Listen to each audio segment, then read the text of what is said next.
ଦେଖନ୍ତୁ ଯୋଉ କଥା ସେ ଆଜି କହୁଛନ୍ତି ସେ କଥା ଆଗରୁ ବି ହେଇପାରିଥାନ୍ତା।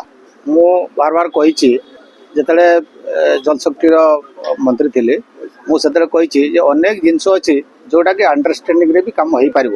କିନ୍ତୁ ସେତେବେଳେ ଆପଣ ଦେଖନ୍ତୁ ଆଦାର ଦେନ୍ ବିଜେପି ଗଭର୍ଣ୍ଣମେଣ୍ଟ ଯୋଉଠି ଆମେ କହିବା ଓଡ଼ିଶା ହେଲା ଆପଣ ଛତିଶଗଡ଼ ହେଲା ବା ଝାଡ଼ଖଣ୍ଡ ହେଲା ତ ଏଇ ପ୍ରକାର ଯୋଉ ଯୋଉ ଷ୍ଟେଟ୍ ସାଙ୍ଗରେ ଓଡ଼ିଶାର ଲିଙ୍କ ରହୁଛି ଯେକୌଣସି ବିଷୟରେ ସେତେବେଳେ ସେମାନେ ସହମତି ପ୍ରକାଶ କରୁନାହାନ୍ତି। କିନ୍ତୁ ଆଜି ମୁଁ ତ କହିବି ଜୋର ଦେଇକରି କହିବି ସିଏ ଯୋଉ ପ୍ରସ୍ତାବଟା ଦଉଛନ୍ତି ସେ ପ୍ରସ୍ତାବଟା ଯଦି ଆଗରୁ ଦେଇଥାନ୍ତେ ଭଲ ହେଇଥାନ୍ତା।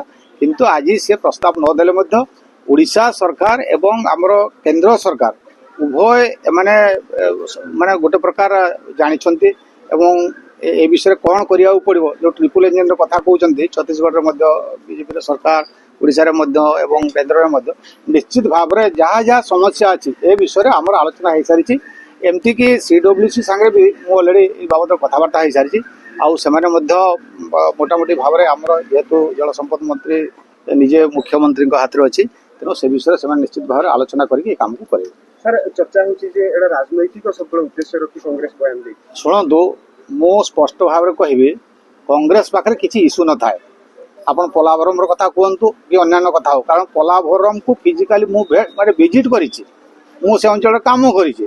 ସେଟା ଗୋଟେ ନ୍ୟାସନାଲ ପ୍ରୋଜେକ୍ଟ ଆଉ ସେଠି ସେ ଯୋଉ ବୁଢ଼ୀ ଅଞ୍ଚଳ କ'ଣ କ'ଣ କଥା ଯୋଉ ସେମାନେ କହୁଥିଲେ ସେ କଥା ମଧ୍ୟ ଆମେ ଜାଣିଛୁ କ'ଣ ପ୍ରକୃତିରେ କ'ଣ।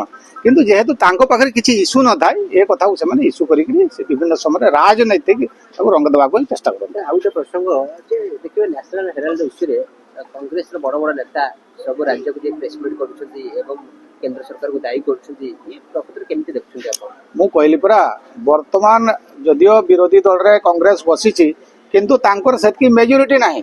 ଯଦି ଆମେ କହିବା ଗତ ଥର ବି ସେୟା ଥିଲା ଏଥର ମଧ୍ୟ ସେୟା।